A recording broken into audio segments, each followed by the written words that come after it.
Thank you so much, Sarah Angel, wherever you are.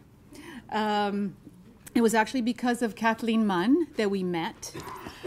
When the exhibition opened at the gallery in the summer of 2011, I got a call that Sarah Angel wanted to write a profile on Kathleen Munn for the Globe and Mail. And so she came down and we looked at the show and we talked about Kathleen Munn, and Kathleen Munn did her magic, as she will do tonight. I'm going to advance it to the next slide. And even though the Globe and Mail profile did not work out, here we are today. I do think it is actually quite extraordinary that Kathleen Munn is the second title to be launched as an online art book, part of the Art Canada Institute. As you will see, Kathleen Munn is someone who was quite visionary, quite a pioneer. She was sort of full of perspicacity, but within her lifetime, she was written out of Canadian art history, and she really died sort of obscure. And it really took another visionary pioneer, full of tenacity, Joyce Siemens, another wonderful scholar, who started in the 1980s to review the canon, you know, and really sort of start to think about what is it that we are missing. Kathleen Munn is extraordinary and inspiring to me for a number of fascinating reasons, and I'm really hoping that by the end of this lecture you will also all believe that she's the best thing that ever happened.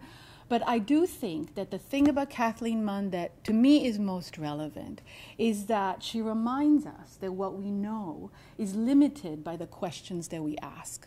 And because Kathleen Munn really is someone who will always pose more questions than answers, she will always remind us that what we need to do is really question what we think that we know, and that it really is in this kind of sort of endless questioning, and my co-curators on the Pan American show are quite sick of me asking questions, but nonetheless, in this kind of pursuit of questioning, in this kind of curiosity, what happens is that we broaden our view, we know more, and therefore our world is bigger. My excellent friend Igor Holbitsky, who's also sitting here, always reminds me that no one asks for artists, and yet here they are. And here they are again and again, and many of them are in the audience today, and that's quite fantastic. Here they are doing what they do without really caring at the end of the day whether anyone is paying attention to what they're doing, making the rules, and then destroying them. The other day, John Elderfield, who is quite the rock star curator from the Museum of Modern Art, came to the AGO. He's an expert in Matisse and de Kooning, and he talked about his big de Kooning retrospective. And de Kooning, you know, is someone that people obviously have heard of and know quite a lot about. Abstract expressionism is something that is people have heard of. And he said that he begged, quote unquote, his excellent friend Bob Dylan to come and look at the de Kooning retrospective. And so Bob Dylan came and looked around. It didn't say much, and after a while he said, here's this guy getting really, really good at something and then doing something completely different. And when he was standing in front of the Woman One, you know, which is sort of like the big William de Kooning painting, he said, I guess this one is when de Kooning went electric. Referencing his, obviously, you know, his own sort of Bob Dylan world. And what that story really talks to me about is, and sort of what I'm interested in, this questioning and curiosity, is really the effrontery of being an artist. There's an artist in Toronto, Margaret Priest, who's a fabulous artist, and she talks about that. She talks about sort of choosing to be an artist as this kind of real sort of effrontery. And Nicole Collins, who's here, and I have had many conversations, an amazing abstract artist, many conversations about what it means to be an artist in the city or just being an artist in general. And she talks about sort of a kind of selfishness that is required to be able to go to the studio and make work and really kind of abandon everything else. But sort of listening to the sort of Bob Dylan story and kind of, God forbid women become selfish about anything. I thought what I'm really thinking about is actually there's a kind of audacity. There's a kind of audacity to being an artist, and I think that what Kathleen Munn does is she kind of sort of reminds you to resist. you know? And so, and here she is really getting good at something, and then we will see, as my presentation goes, the moment when she goes electric. What you saw before is a cover of the ACI book, and what you have was a detail of this work. And I show you this work because ultimately this is the work that she wanted to be represented by. This was one of 2 drawings that were purchased, that were acquired by a public institution during her lifetime. She lived for quite a long time, and yet there were only 2 drawings that were ever collected into public collections. And that was because, thank God for once, the Art Gallery of Toronto was visionary and approached her and said, do you have some work that you would like to sell to us? And she said, these are the drawings that I want you to look at, and if you don't want them, that's totally fine, but these are the ones that I want to be represented by. And they paid top dollar, $150 a work, in order to purchase this work. At the time, it was quite a lot of money. But this is Kathleen Munn, and I love this photograph, and Nicole and I always love this photograph together because, you know, as a painter, she's got the paintbrush in her hair and the paintbrush in her hand, and she's got this humongous palette. She's born in 1887. In Toronto, she dies in 1974. Also in Toronto, she lives a long life. She is almost an exact contemporary of Lauren Harris, Georgia O'Keeffe, Pablo Picasso. I think Picasso dies in 73, so Munn outlives him, but he might be slightly more famous. She is born into a large and, well, sort of closely knit family. They run a jewelry store at Yonge and Bloor, and they live right above the store. It's 6 children. The father dies quite early, as does one of her brothers. But fundamentally, you know, so this is 1887. She's the youngest of all the children. There's 12-year difference between her and the oldest kid. What the family fundamentally believes is in the pursuit of education, pursuit of interest deeply of whatever the boys or the girls are interested in. So one becomes a doctor, many become teachers, and Will, unfortunately, has to run the jewelry store. Somebody has to make the money. But she is someone, she's the youngest, she's the baby, she's the one that sort of expresses an interest in art really early. And she is supported really throughout her life by her family, both emotionally and financially, to pursue her artistic vision and her artistic dreams. And that is something quite special, that she can actually do that. She doesn't have to worry about that. She never marries. She never has children. She never really leaves home. She lives with her brother and her sister. And even though sort of the art is really at the core of everything that she does and that she is, this is not something that she easily talks about with many people, in particular her family. So her nieces and nephews really remember, and her great nieces and great nephews really remember her as quite, you know, someone who sort of really kept to herself, as loving as she was about her family, and as much as the art was sort of hanging in the house, she really didn't talk very easily with her own family about her art. This was something that really was very much a kind of private inner pursuit. So she starts in 1909. Her career really goes from about 1909 to 1939, so you have sort of 3 solid decades of the development of modern art in Canada. And she really starts like this. You know, her first paintings are quite extraordinary because they are of chickens and cows and pigs, and they're quite small. And I show you this one because, primarily because it's owned by a very well-known Canadian art curator in this country. So it's a lovely thing that he's the one that owns this painting. And you know, chickens and farmyard and these kind of pastoral scenes are very popular in the 19th century and even well into the 20th century. And you can see that what she's really interested in, though, is color and sort of how to build a picture through color. And it kind of brings up the first question, you know, how we start to kind of question what it is that artists do and why they do them and what's important. And the first one has to do with subject matter, you know. So here's Kathleen Munn, and what are the topics? What are the kinds of subject matter that you paint when you are in the Western tradition? You know, you paint still lives, landscapes, nudes, you know, pretty much you got it covered. And then you can also develop kind of a history painting and then the history of the narrative, the story of Christ. And you will see that her subject matter established itself really early and really doesn't change throughout her career. So then you start to question how important really is what she's painting. And at this point, I think that we can make the argument that ultimately what she's painting is really color. Her sister had moved to Manitoba, her older sister, and in 1909 she travels there and she lives on her farm with her. It's possible she took photographs or that she made these sketches in situ. But I want to sort of travel back in time a little bit to Toronto of 1909 and 1910, because if we think it's conservative now, it was more conservative then. And if you wanted to exhibit, there were really very limited ways in which you, first of all, could study art and then eventually show your work.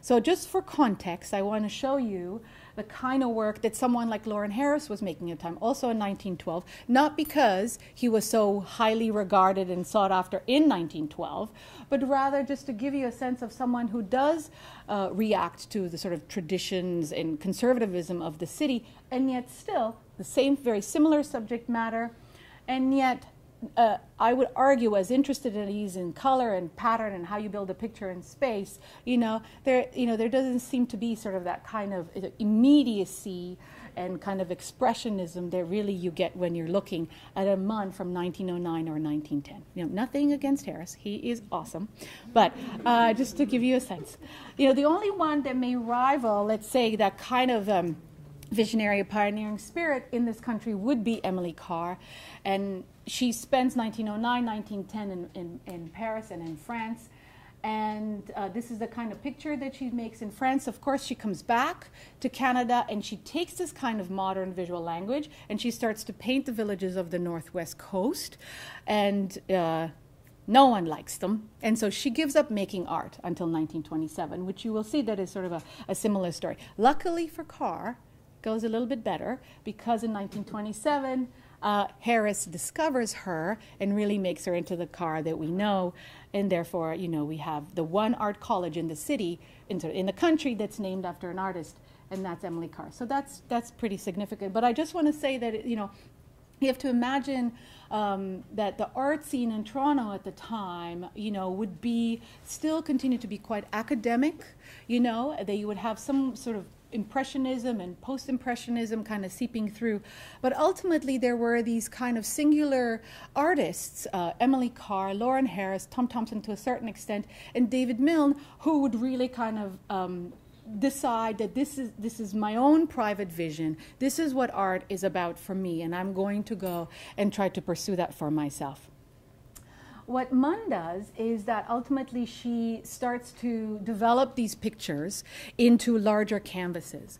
And in 1912 and then 1913 and for some time until about the late 1920s, what she decides to do is she decides to go to New York City to the Art Students League, that is really a college that is created by artists for artists, and where you have the most sort of advanced and modern artists teaching and practicing at the same time. So even though David Milne also goes to New York at the same time, and he's interested in similar things and they're exposed to similar things, and he's the one Canadian artist who's included in the Armory show, here is Munn truly interested in understanding what is the most contemporary art of her time. And she pursues it by going to lectures. And you have to also imagine a New York City that doesn't have the Museum of Modern Art, because it doesn't actually get founded until she stops going to New York City. So you have to imagine sort of where she would be able to see this kind of work and where she would be able to learn about it. And I think that is actually quite unique for Munn of artists in Canada, that she had this direct contact. And you can see here that what she's really interested in, once more, is to develop further this notion of how can you build form, how can you build a picture through color. Because basically what we're looking at, as all art is abstract, and I try to convince my colleagues of these, but sometimes it's a tricky one. But nonetheless, you take a three-dimensional world and you make it into two-dimensional, that makes it abstract. But what she does is she just builds these patches of color, right? to create a kind of surface where something is happening. And yet at the same time, and this is sort of the other thing that's beautiful about Munn, is that she still has a kind of beautiful naturalism and kind of observation of nature. Because if you look at it and you try to count the cows, and all kids who come to a gallery see this picture and try to figure out how many cows are in this painting, and I think there's 7. What you realize is that quite in the center of the picture, what you have is a portrait of the cows behind. Right here. You know? So what you have is you have someone who is really interested in building this picture, and at the same time, she still is looking at a kind of, she's sort of like a personality, the kind of humor, and the kind of just observing cows in the landscape. There's still something that's there. And this is where Joyce comes back. Joyce introduced me to Kathleen Munn when I was in university, so I'm her disciple, and I'm proud to say that I sort of passed it on to my intern, who now wrote her thesis on Kathleen Munn. So it's like a cult thing. She's going to keep on going.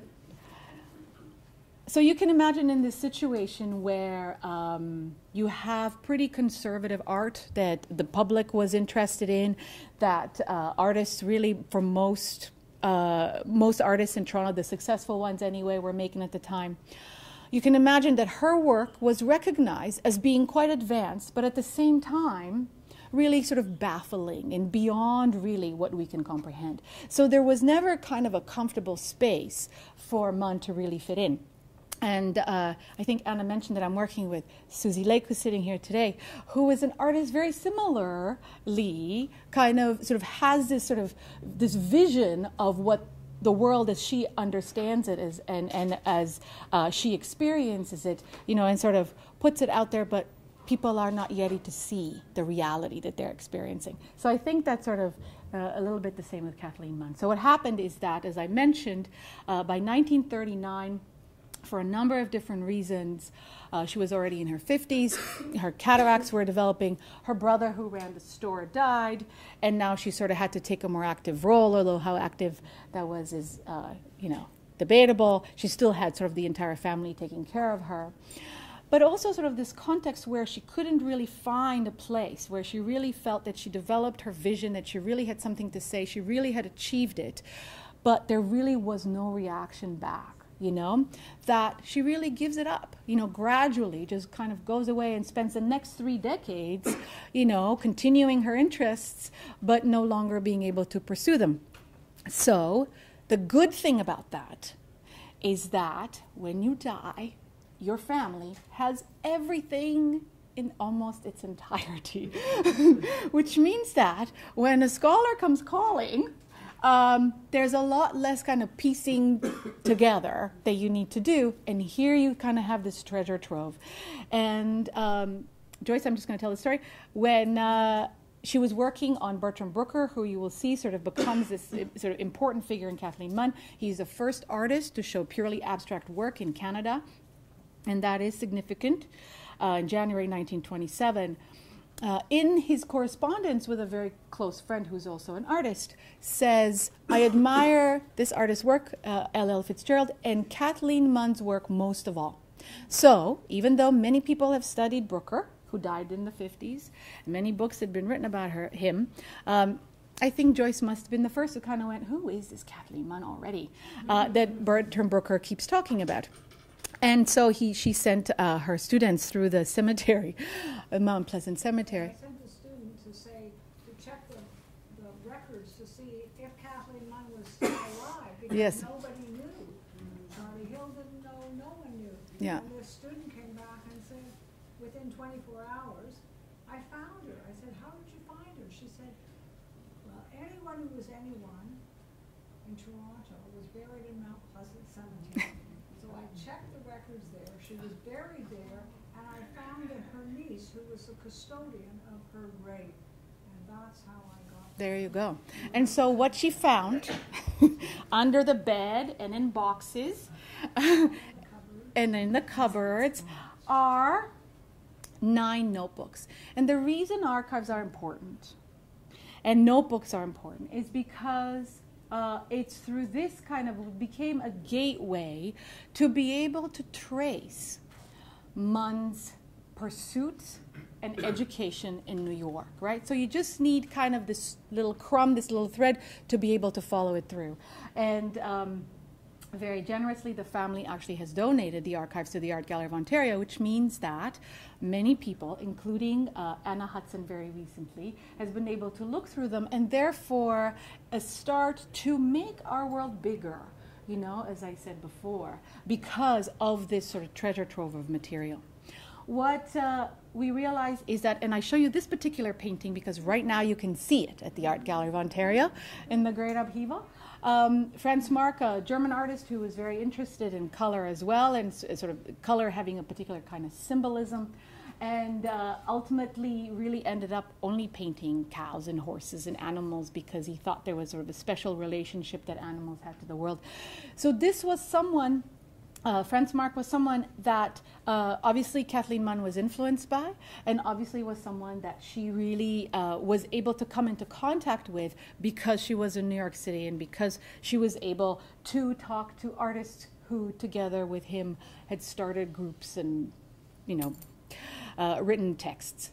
To further give you a sense of sort of like how early Kathleen Munn is interested in issues that very few other artists in Canada are interested in, I just want to give you a sense of this kind of work. So you have Georgia O'Keeffe, this is 1917, and these are really early watercolors that really are O'Keeffe's entry into what we sort of now consider modern art. It's because of these watercolors that she gets associated with 291. And you can see that as interested as she is in color, she continues to have a reference to landscape.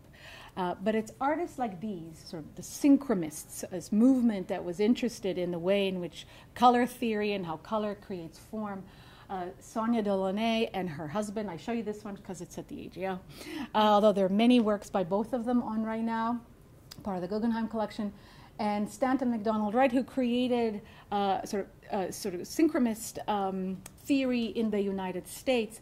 These were two artists who really took it that step beyond. So these are two artists who are the very first to start to paint really abstractly. And that is a big deal, you know, and we have Nicole and Michael Davidson, who's also an abstract artist. And, you know, in conversations that I have with them about what does it mean to paint abstractly, you realize eventually that for an artist, there does come a moment where you kind of have to give yourself permission, you know, to say, and now I'm not going to represent the world as I think we quote unquote see it, but rather I'm going to go abstract. And then interestingly, once sort of abstraction really kind of sets itself, you kind of have to give yourself permission to paint representationally, you know. And I also want to mention Mary Jane Holmes Bailey, who is also a great abstract artist, who also very much, like Kathleen Munn, really sort of pursued her own vision of what it means to be an artist and a painter, with the same kind of sort of tenacity and perspicacity, despite all of the requirements of being a wife and a mother and all of the other things. So Munn, though, continues to be interested in that kind of representation a bit. And I just give you some kind of a sort of broader context that, you know, when she picked a subject and she started working at it, she really did it over many, many canvases. And this is an installation shot from the exhibition at the gallery. By the 1920s, she is further refining the way in which she's building a picture. So it's still about color, but now sort of like principles sort of grid and composition really kind of take form. And obviously she becomes much more interested in the kind of sort of what are the mathematical, what are the principles that really underpin how you build a picture.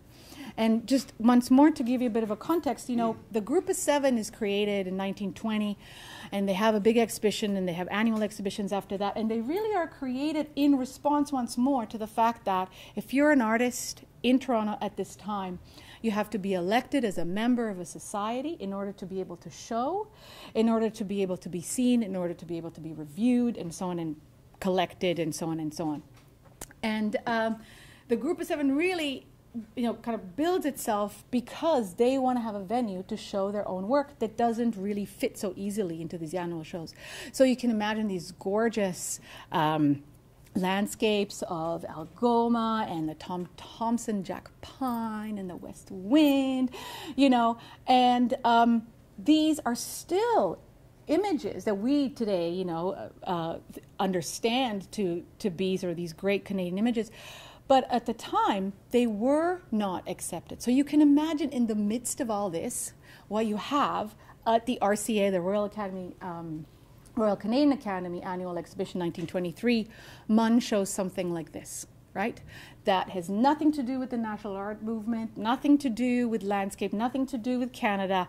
It just has to do with the fact that she's interested in figuring out how do you reconcile figure-ground relationships, you know? How do you integrate a figure into the ground? How do you take something and you put it in front of something else and it makes sense in this kind of space? So it's sort of in this sort of kaleidoscope of color. What you really could argue you have is sort of one figure that simply moves through space, and she calls it the dance. Now, very many works by Munn are untitled because either she never exhibited them or they never sold. So this one actually has a title because it was exhibited at that time. And I think the dance is important because here she is in her studio that she builds for herself in Spadina Road. So she moves from Yonge and Bloor in about 1912, 1913, and they build a house, the three of them, her brother and her sister. And she has living quarters that look onto the ravine just south of St. Clair. The house doesn't exist anymore, you know, with these amazing windows.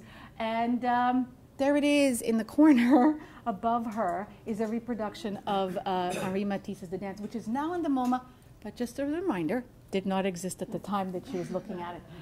So, you know, she travels to Europe, she's looking at this work, and she is thinking, what are the sort of the great subjects of art?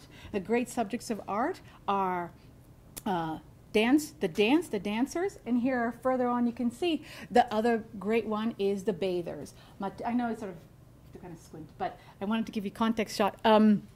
Cézanne makes the bathers, Matisse makes the bathers, you know.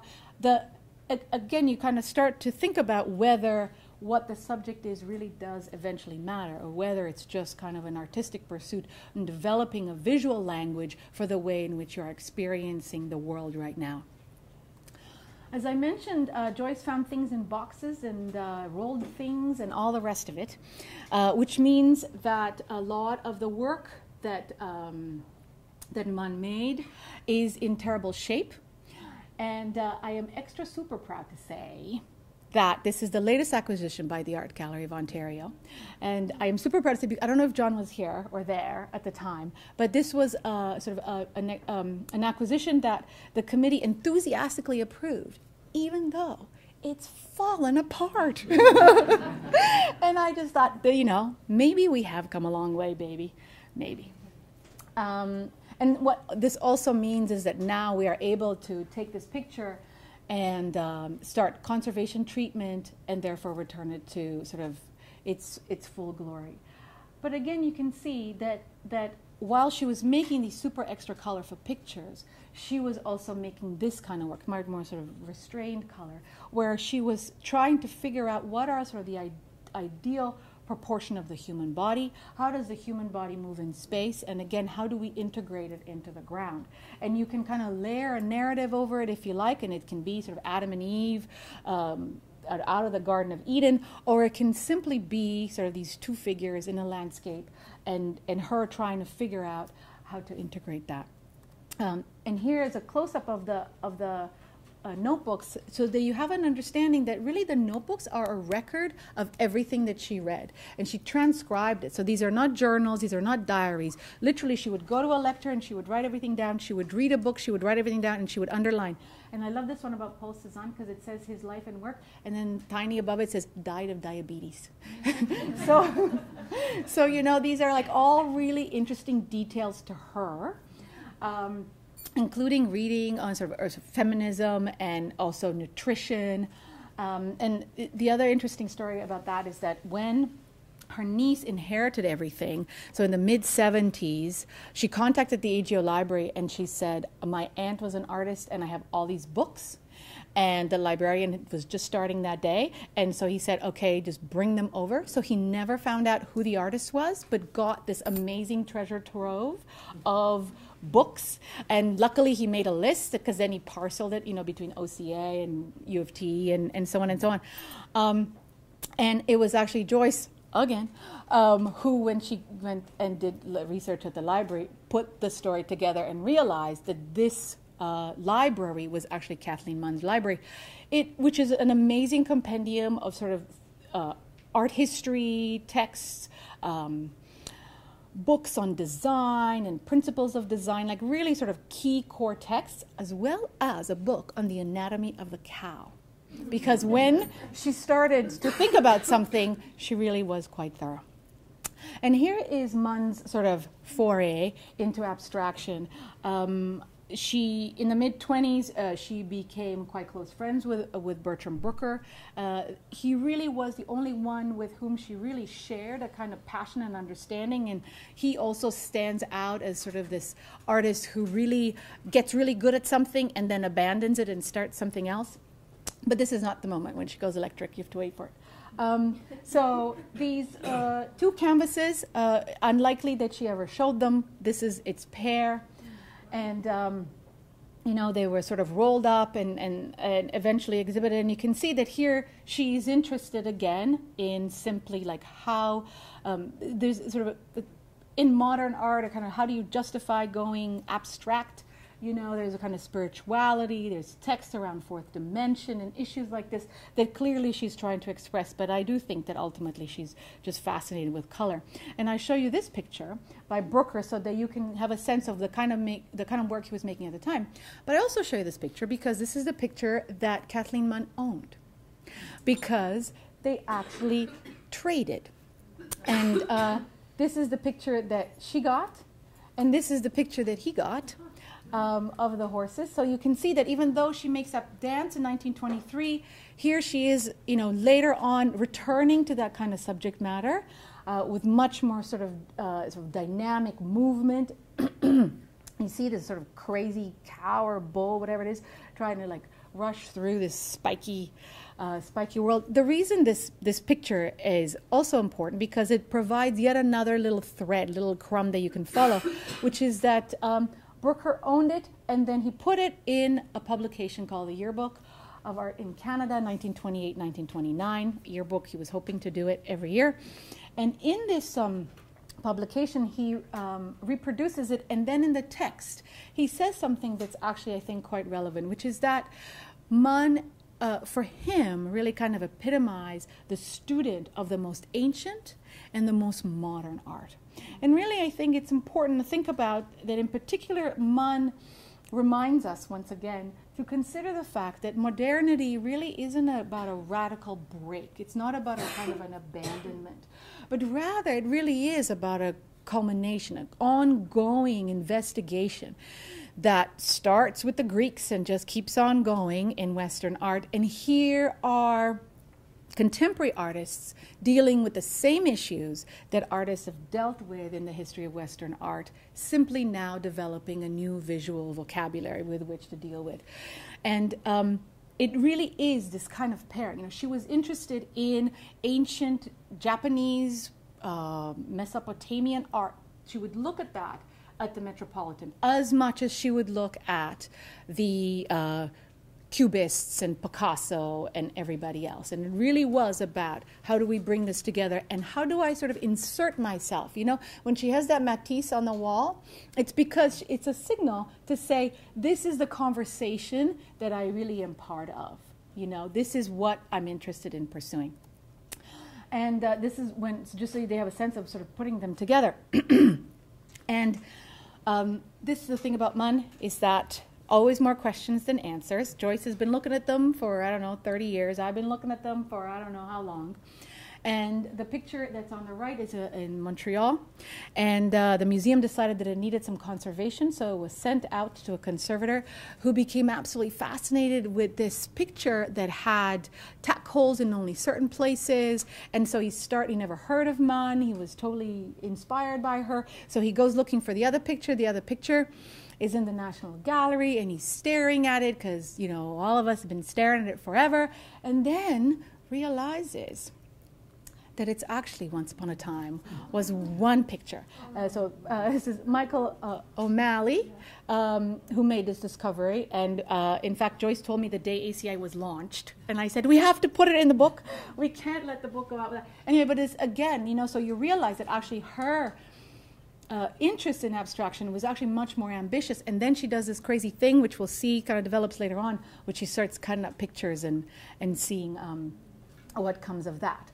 And here you have a sense of, while she was making these, she was still interested in this kind of work. The composition Reclining Nude is also a work that Bertram Brooker bought. And these, along with the horse pictures, were the two pictures that were shown in 1928 in the Group of 7 exhibition at the AGO. So this was the moment when really Munn was really at the center of art in Toronto, you know, not only with artists, but also with collectors. And really she was at the top of her game. And you realize that what she's interested in, again, is sort of the figure as it moves through space. You could argue that really this is one figure rotated 360 degrees. Not all that well resolved, but this is really what she's interested in, and you can tell that in the drawings, because the drawings kind of really have this kind of Muybridge quality, sort of how does a body move in space. And I show you this work primarily because it anticipates the last decade of her work, and it's particularly the crucifix that I want to look at. The crucifix is a Tau cross. And the thing about a Tau cross is really supposed to be the most ancient kind of cross, and really thought to be the cross that Christ really was crucified on. So again, you kind of have this reminder that she's really interested in being accurate and thorough, that she's looking at medieval art, and that she's interested in the most ancient and the most modern altogether. Even, you know, and you can sort of start to read this picture in symbolist ways. But I want you to remember this cross because, and this is when she goes electric, because here's someone who for 2 decades loves color above all things, and then spends the last decade of her productive work in ink and pencil, right? So she gets really good at something, and then she decides that what she wants to do is something else. I show you this monoprint because it was in an important collection. The Tovels, who were great collectors once upon a time, they owned the Cézanne card players that's now in the collection of the Philadelphia Museum of Art, because no one in Toronto Public Institute could purchase it.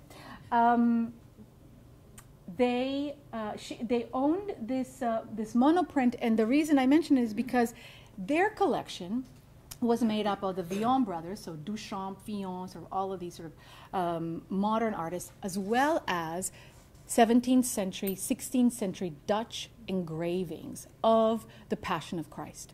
And it really was here that Munn felt most at home. The Tovels' granddaughter was a curator at the National Gallery, and she actually remembers meeting Munn in the 1970s when she went and visited her house. But I want you to see that really sort of this towel cross kind of becomes a compositional device in what you understand. So she's fascinated by certain stories in the Passion of Christ that she repeats again and again. This is the Descent from the Cross. And you can see that the cross also becomes sort of these pins that kind of pin down the composition so it doesn't sort of move away. And you can sort of find him there because he's got the one limp hand. And here you have a sort of a sense of all of them. 2 ascensions, you know, she paints the Descent from the Cross many times, the Crucifixion many times. She's not interested in telling a story. She's interested in sort of what are these moments that I'm really interested in and pursuing them. In the archives are thousands of these drawings, and this is the research that I did a couple of years ago before the exhibition. And you can see they're very strange. They're like one figure, many legs, many arms, figures kind of intertwined this way. Figures moving, having numbers at the top, literally 1,000 of these drawings, and I tried to understand what was going on, why she was building figures out of blocks. And in around 1919, she goes and listens to these lectures of Jay Hambidge, who was also a Canadian but became very famous in Canada, in the US and the UK, who starts to talk about dynamic symmetry and how at the core of all beauty is the golden ratio, this particular kind of proportion. And you have to read my book in order to understand the math behind it, mostly because I can't explain it right now. But what it has to do is that what you have is you have the long side of the rectangle and the shorter side, and the proportion between them is the square root of 5. And this is a very special rectangle. It's called it is the golden ratio. It is the whirling square, because what it is, it's sort of a self-generating mathematical proportion that creates a square and a rectangle and then a square that are always in this proportion, in this sort of root 5 proportion.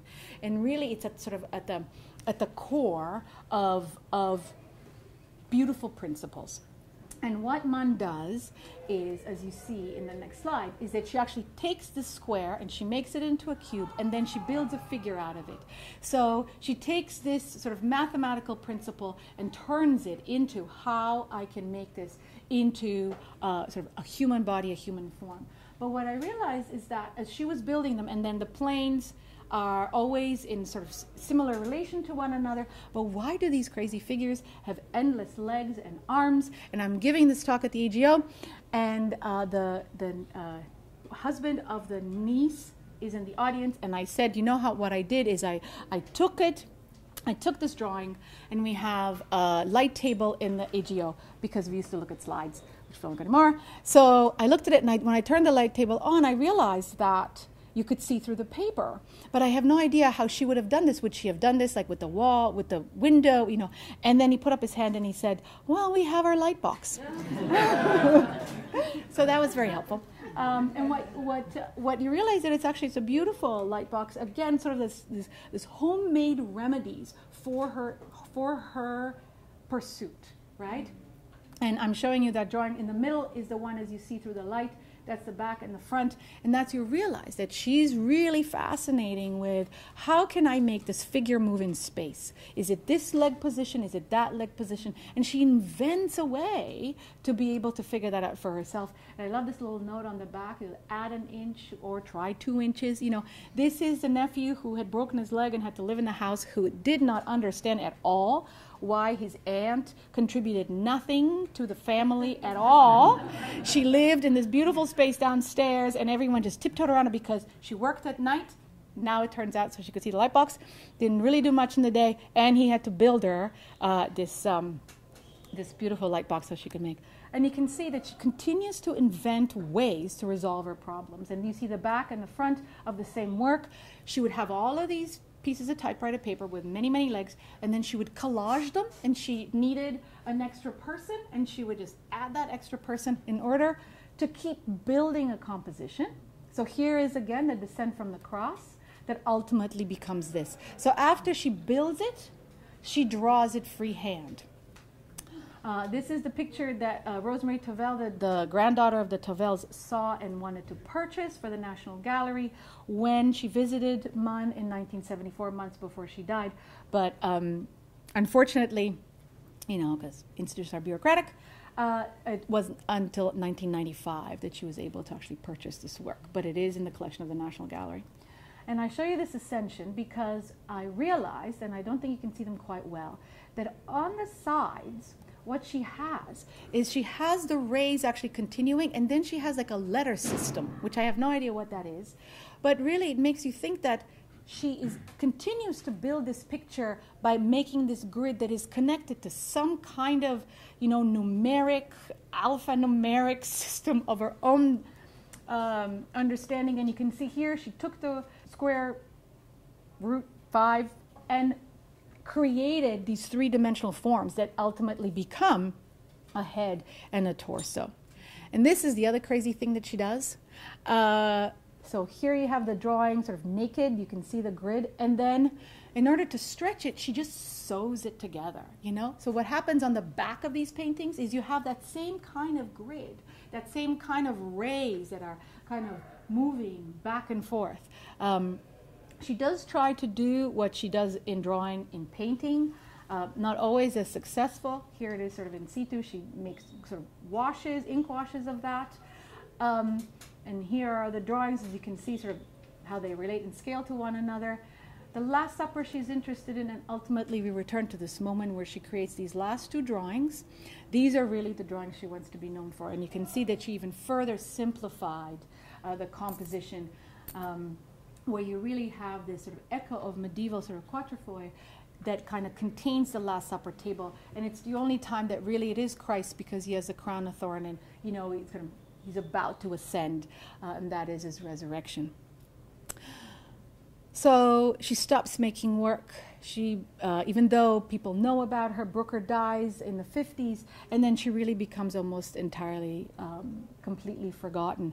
And in the 1970s, when two curators from the National Gallery come and visit her, because she's actually trying to make the point, I was painting in the 30s. If you're doing a show about painting in the 30s, I was there. But unfortunately, she doesn't make it into that exhibition. She dies in October of 1974. And I found in the archives this beautiful envelope. She was living on Bathurst Street by then. And I think it's the longest piece of writing by Kathleen Munn of her own writing. And she's making a list of all the things that she's grateful for.